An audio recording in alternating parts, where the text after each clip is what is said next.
Hello friends, welcome back to my channel.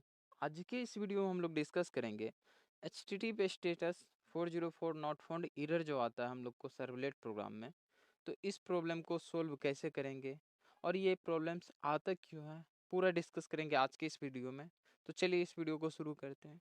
तो पहले हम लोग ये डिस्कस करते हैं कि ये 404 नॉट फाउंड जो एरर आता क्यों है और कब कब आने के चांसेस रहते हैं। देन इसके बाद डिस्कस करेंगे कि हम इसको सोल्व कैसे कर सकते हैं। ठीक है, तो चलिए इस वीडियो को शुरू करते हैं।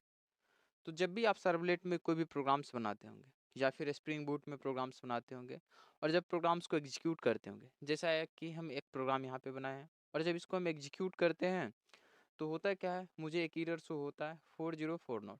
या तो आप प्रोग्राम एग्जीक्यूट करते हैं तो सबसे पहले ही आपको ये एरर शो हो जाता होगा, या नहीं तो कभी कभी क्या होता होगा, प्रोग्राम तो आपका रन होता होगा और जैसे ही अगर कोई एंकर टैग यूज किए हैं या फिर फॉर्म टैग यूज किए हैं, उस पर क्लिक करने के बाद आपको ये एरर शो होता होगा 404 नॉट फाउंड एरर। दो टाइम शो हो सकते हैं। कौन कौन से टाइम? तो पहला तो आप प्रोग्राम्स को एग्जीक्यूट करते हैं तो हो सकता है आपको उसी टाइम शो हो जाए, या फिर दूसरा चांसेस रहता है कि ये प्रॉब्लम्स आपको तब है जब कोई आप एंकर टैग पे यूज करे और उस पर क्लिक करे, या फिर कोई फॉर्म टैग का यूज करे और जब फॉर्म को सबमिट करे तो ये एरर। तो पहले हम लोग डिस्कस करते हैं कि अगर मेरा स्टार्टिंग में ही ये प्रॉब्लम आता है तो इसको कैसे सॉल्व करेंगे।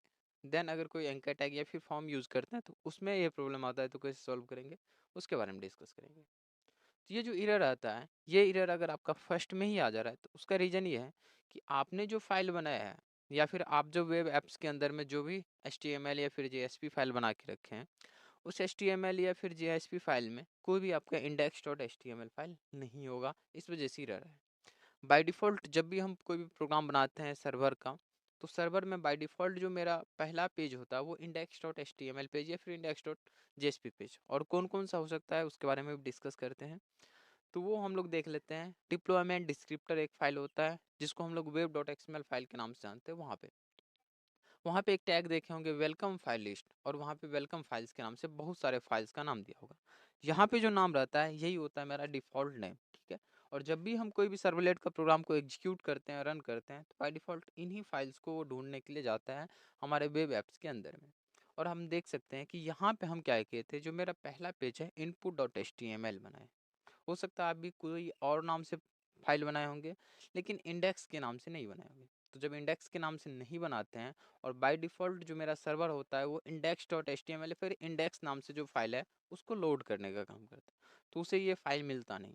एक्चुअली ये जो 404 नॉट फाउंड एरर है, ये बस यही एरर बताता है कि वो फाइल जो आप ढूंढ रहे थे वो फाइल इसको मिला नहीं है। ठीक है, तो इसको सोल्व हम कैसे करेंगे? तो अगर डिप्लॉयमेंट डिस्क्रिप्टर फाइल का यूज किए हैं तो यहाँ पे आप input.html फाइल लिख दीजिए तो भी काम कर जाएगा। ठीक है, जैसा कि हम अभी करके दिखाते हैं। input.html लिख दिए और इसको सेव करके रिफ्रेश कर लेते हैं। तो अभी भी अगर इसको हम एग्जीक्यूट करेंगे तो चलेगा, लेकिन हो सकता है कि आप क्या कर रहे होंगे, डिप्लॉयमेंट डिस्क्रिप्टर फाइल का यूज ही नहीं कर रहे होंगे, आप web.xml फाइल को यूज कर ही नहीं रहे होंगे। हो सकता है ऐसा, क्योंकि अभी हम एनोटेशंस का यूज करते हैं। अगर आप एनोटेशंस का यूज करते हैं तो एक काम कर सकते हैं, आप पहला फाइल को index.html नाम से ही रखें, फिर कोई दिक्कत नहीं। अगर कोई और नाम से आप रखते हैं तो आपको क्या करना होगा, वेलकम फाइल लिस्ट को एडिट करना होगा। तो चलिए इस प्रोग्राम को अब एग्जीक्यूट करके देखते हैं कि मेरा एरर सोल्व हुआ या नहीं हुआ। ये एरर बस यही बताता है कि जिस फाइल को वो ढूंढा वो फाइल मिला नहीं, और बाय डिफ़ॉल्ट वो इंडेक्स फाइल को ही ढूंढता है तो इंडेक्स फाइल उसको मिला। तो अभी देख सकते हैं वो एरर बिल्कुल ख़त्म हो चुका है। या नहीं तो हम क्या कर सकते थे, अगर वेलकम फाइल नहीं एडिट करना चाहते हैं, हम डिप्लॉयमेंट डिस्क्रिप्टर को यूज नहीं करना चाहते हैं, तो एक काम कर सकते हैं, जो मेरा फाइल है उस फाइल को हम क्या करेंगे, input.html या फिर कोई और नाम की वजह हम एक पहला पेज जो होगा मेरा वो index.html रखेंगे। जिस ऑर्डर में यहाँ पे दिया हुआ है इसी ऑर्डर में वो फाइल ढूंढता, और इसमें से जो भी फाइल इसको मिलेगा पहले उसको वो एग्जीक्यूट कर देगा। ठीक है, जो फाइल मिल गया उसको पहले वो रन कर देगा। तो बेहतर ये होगा कि आप index.html नाम से बनाएं या फिर index.jsp नाम से बनाएं। अदरवाइज आप क्या कीजिए, वेलकम फाइल को एडिट कर लीजिए। ये तो हुआ मेरा पहला प्रॉब्लम और इसका सॉल्यूशन, कि अगर फर्स्ट में ही आप प्रोग्राम एग्जीक्यूट करते हैं और ये एरर आ जाता है तो कैसे सोल्व करेंगे। ये जो एरर था मेरा 404 नॉट फाउंड एरर, अगर फर्स्ट में ही आता है तो इसको इस प्रकार से हम सोल्व कर सकते हैं। इसको वो फाइल नहीं मिला। अब हम बात करते हैं, सपोज हम कोई एंकर टैग लिए हुए हैं, यहीं पे एंकर टैग ले लेते हैं या फिर फॉर्म टैग कोई भी हो सकता है। तो एक एंकर टैग ले लेते हैं और एंकर टैग में हम क्या करते हैं, यहाँ पे href एट्रीब्यूट के अंदर में हम क्या करते हैं, href के अंदर में कोई भी लिंक देते हैं या फिर हम कोई भी यूआरएल देते हैं कि किस पे जाना है जब इस पे हम क्लिक करें तो। ठीक है, सपोज हम क्या किए, सेव नाम से हम यूआरएल दे दिए कि आपको सेव पे जाना है, और जब इसको हम रिफ्रेश कर लेते हैं तो मुझे एक वहाँ पे एंकर टैग में मिलेगा। देखिए एंकर टैग मिल चुका है, चाहे यहाँ पे हम रिफ्रेश कर ले तो मिलेगा। जो 404 एरर था वो हट पीछे चुका है यहाँ से। तो जैसे हम क्लिक पे क्लिक करते हैं तो मुझे फिर से 404 एरर मिल रहा है यहाँ पे। ठीक है, अब ये जो 404 एरर मिल रहा है ये इसलिए मिल रहा है कि मेरा जो यूआरएल सेव था, इस सेव यूआरएल के लिए कोई भी हमको फाइल मिला ही नहीं। जब ये फाइल ढूंढने गया तो किस फाइल को ये लोड करेगा यहाँ पे, तो फिर से मुझे 404 एरर मिल रहा है। एक तो पहले मिल रहा था, अब सेकेंड टाइम ऐसा ही मिल रहा है। या आप अगर कोई फॉर्म टैग यूज कर रहे हैं तो वहाँ पे भी ऐसा एरर हो सकता है। सपोज हम यहाँ पे एक फॉर्म टैग ले लेते हैं, और फॉर्म टैग के एक्शन में सपोज हम गो दे देते हैं, और यहाँ पे एक इनपुट टाइप ले लेते हैं सबमिट। सबमिट बटन ले लेते हैं तो मुझे सबमिट बटन मिल जाएगा।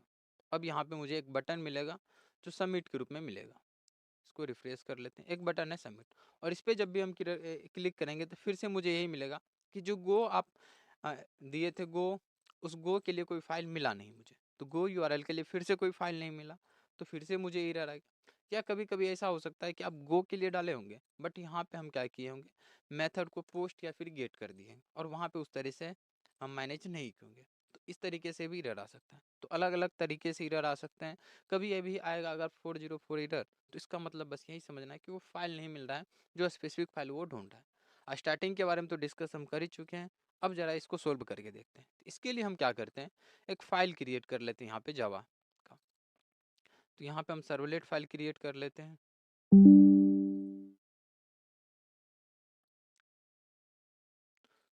पैकेज नाम रहने देते हैं और क्लास नाम सपोज करो वेलकम के नाम से हम क्रिएट कर लेते हैं।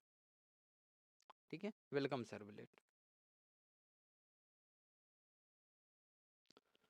तो जब हम वेलकम सर्वलेट के नाम से हम क्रिएट किया तो इससे रिलेटेड क्या होगा, हमारे web.xml फाइल में बन जाएगा ऑटोमेटिक। और अगर नहीं बन रहा है तो भी कोई दिक्कत नहीं, हम वेलकम सर्वलेट पे आ जाते हैं। अब जो वेलकम सर्वलेट है यहाँ पे देख सकते हैं मेरा एनोटेशंस वेलकम सर्वलेट के नाम से लगा होगा। लेकिन हम क्या चाहते हैं कि इस पे जब इस फाइल को ये ढूंढे तो यहाँ पे हमारा do get do post method आ चुका है। ओके, HTTP सर्वलेट को आ चुका। यहाँ पे हम क्या करेंगे, वेलकम सर्वलेट एनोटेशंस के थ्रू बताते हैं कि कौन से यूआरएल पे इस क्लास को एग्जीक्यूट करना है। तो सपोज हम क्या करते हैं, यहाँ पे बोलते हैं कि सेव वाले पे इसको एग्जीक्यूट करना है, और बाय डिफ़ॉल्ट जो मोड आएगा वो हमारा गेट मेथड आएगा। तो गेट मेथड पे हम रिस्पॉन्स कर देंगे या फिर जो भी चीज़ आएगी। तो इसको सेव करते हैं और फिर से हम रन करके देखते हैं कि सेव वाले पे क्या होता है। तो अब जब सेव वाले यूआरएल पे हम क्लिक करेंगे तो वो इसको एग्जीक्यूट कर देगा। अब मुझे वो 404 एरर नहीं मिलेगा, जबकि अभी भी हम सबमिट बटन पे क्लिक करेंगे फिर से मिलेगा, क्योंकि हम गो के लिए कोई भी नोटेशंस को नहीं लगा यहाँ पे। तो चलिए इसको एग्जीक्यूट करके दिखाते हैं।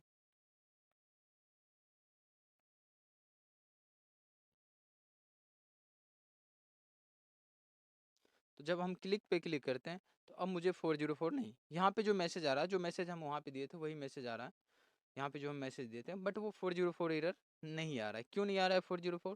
क्योंकि इसको वो फाइल मिल चुका है, वो जो यूआरएल हम दिए थे वो फाइल मिल चुका है। लेकिन अभी भी अगर हम क्लिक करते हैं सबमिट बटन पे तो सबमिट बटन पे हमें फिर से 404 एरर मिलेगा, क्योंकि गो के लिए हमने कोई भी एनोटेशंस नहीं लगाया। तो हम एक काम करते हैं, अभी गो को चेक करते हैं गो के लिए कैसे होगा। तो गो के लिए हम लगा देते हैं, और जैसे ही गो के लिए लगाएंगे और अगर अभी इसको एग्जीक्यूट करेंगे हम फिर से, तो जैसे ही इसको हम एग्जीक्यूट करेंगे अब हमारा सबमिट बटन पे भी एरर नहीं आएगा 404। तो 404 एरर के बारे में क्या डिस्कशन हुआ आज? तो 404 जो एरर आता है हमारा, वो आता है फाइल नॉट फाउंड एरर के रूप में।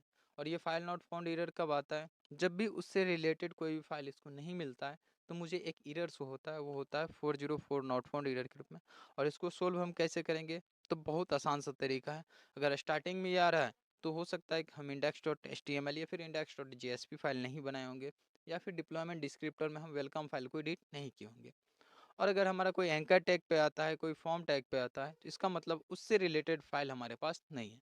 तो उम्मीद करते हैं कि आपको ये समझ आ गया होगा कि 404 एरर क्यों आता है और इसको सोल्व हम कैसे कर सकते हैं।